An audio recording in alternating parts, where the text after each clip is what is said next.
sommes dans l'évangile de Saint Matthieu et dans la partie du discours sur ce qu'on appelle le discours sur la montagne. Jésus parle à tous ses disciples, sans distinction. Il ne parle pas seulement aux 12 apôtres, à ceux qu'il a nommément appelés pour vivre, demeurer avec lui et pour aller enseigner, pour aller sur les routes, l'annoncer, et qui seront avec lui les premiers appelés et ceux qui auront la charge de le rendre présent. Il dit donc à tous, vous êtes le sel de la terre. Il nous le dit donc à nous-mêmes. Ce n'est pas réservé à quelques personnes, à quelques privilégiés. Hier, quelqu'un me disait, oui, mais ça c'est bon pour les prêtres, les diacres, les évêques, ils sont les nous. Du tout. La parole de Dieu est claire. Vous êtes le sel de la terre.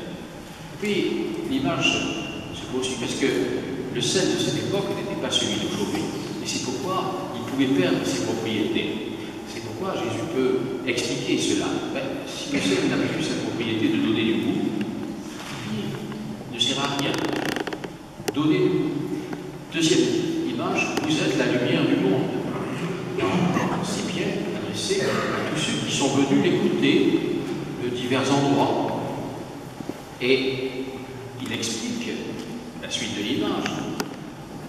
Une ville située sur une montagne peut être cachée et la lampe, on ne la met pas en dessous, on la met sur le lampadaire pour qu'elle donne de la lumière.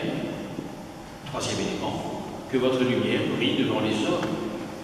Non pas pour vous, non pas pour qu'on vous regarde en disant « Oh, c'est bien, etc. » mais pour que, voyant ce que vous faites de bien, ils rendent gloire à votre Père qui est aux cieux. Être l'image de Dieu, être ce que nous sommes en réalité. N'oublions pas qu'à la création, au livre de la Genèse, Dieu crée l'homme et la femme à son image et à sa ressemblance. Et malgré le péché, nous portons cette image de Dieu.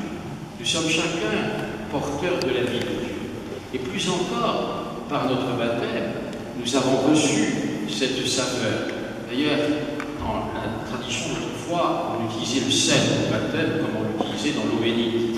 Et on utilise aussi la lumière, toujours.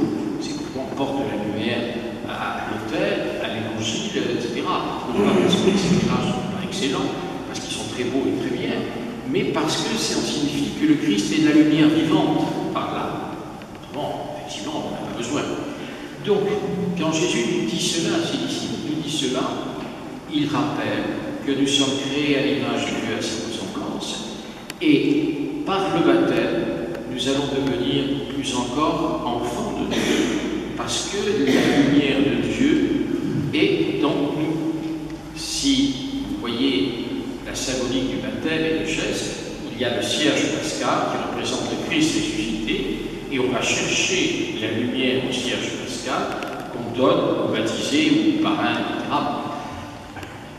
Pourquoi? Parce que la source de la lumière, c'est le Christ, ce n'est pas nous. Nous ne sommes pas lumière par nature. On dit bien, c'est vrai de gens très intelligents que ce sont des lumières, mais ce n'est pas cela, c'est une image. On est lumière parce que la lumière du Christ nous est donnée. Et cette lumière, nous l'avons reçue pour toujours.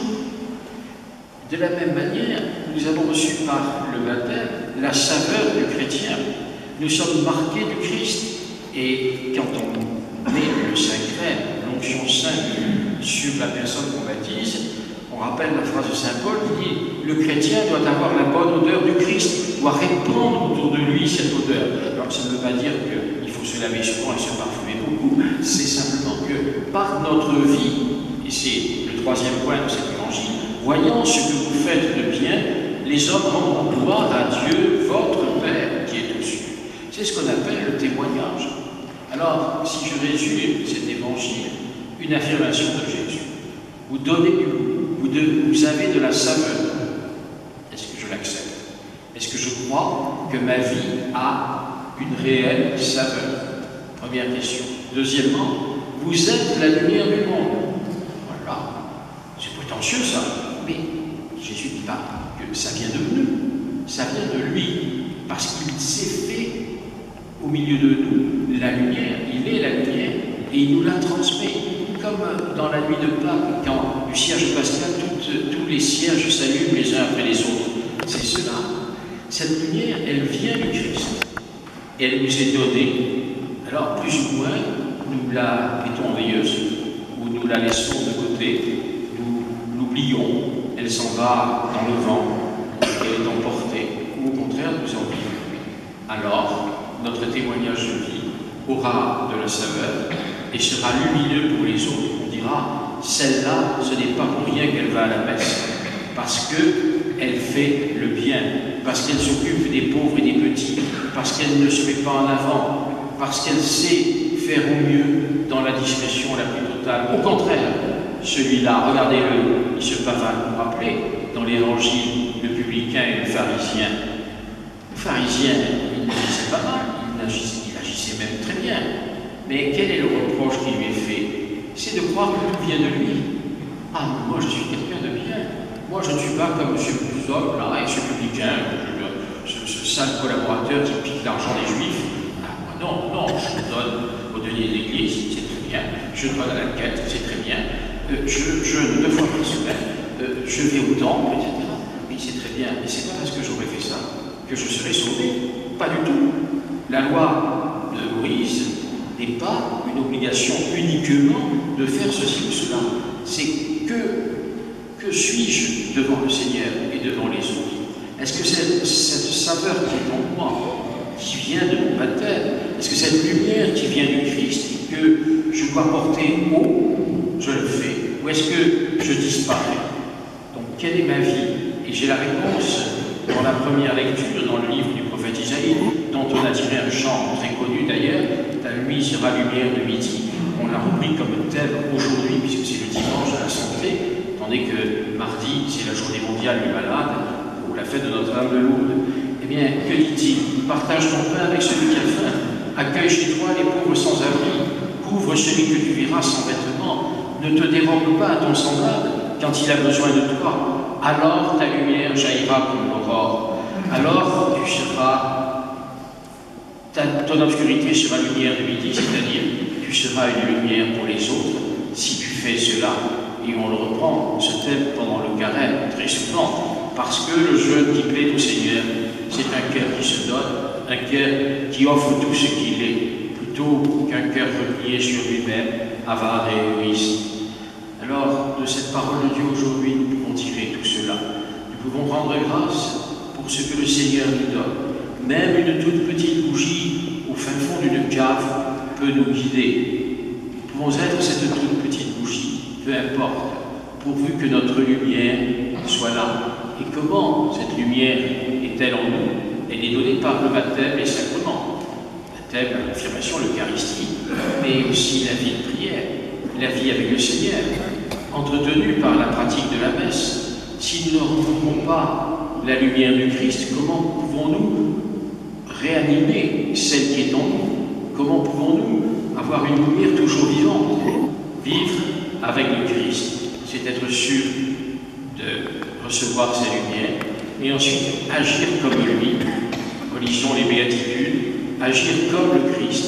C'est sûr, il est sûr que pour nous, cette lumière brillera sans que nous le sachions, sans que nous nous en doutions, parce que nous n'avons pas à chercher que cette lumière brille pour nous, mais qu'elle soit pour les uns ou les autres, un signe dans la nuit, dans leur nuit, visiter les malades, s'occuper des plus pauvres, s'unir dans nos paroisses pour ne faire qu'un, et non pas non, ça c'est moi, ça c'est moi.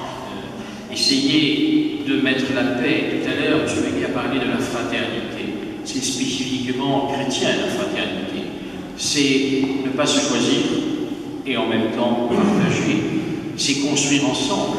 Tout ce qui détruit passe par la médisance, voire la calomnie, passe par le refus de collaborer avec tel ou tel, passe par le refus de céder la place, parce qu'il y a 30 ans qu'on est là et qu'on ne va pas partir, parce qu'on a la clé de l'Église et qu'on ne va pas la donner, parce que, etc.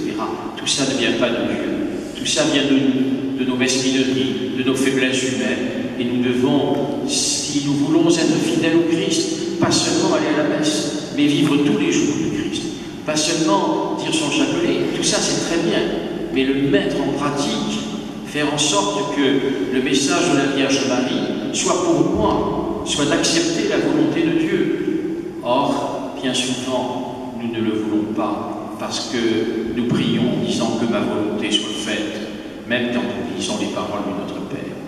Aussi, que la parole de Dieu de ce jour nous aide à avancer et à laisser la puissance du Christ se manifester. Saint Paul, dans la deuxième lecture, nous dit qu'il était très faible. Il ne savait pas, dans ma faiblesse, craintif et tout tremblant, je me suis présenté à vous. Je suis venu vous annoncer le Christ ressuscité. Voilà notre message. Nous devons le porter au monde. Ce n'est pas nous que nous portons, c'est le Christ, c'est lui notre lumière.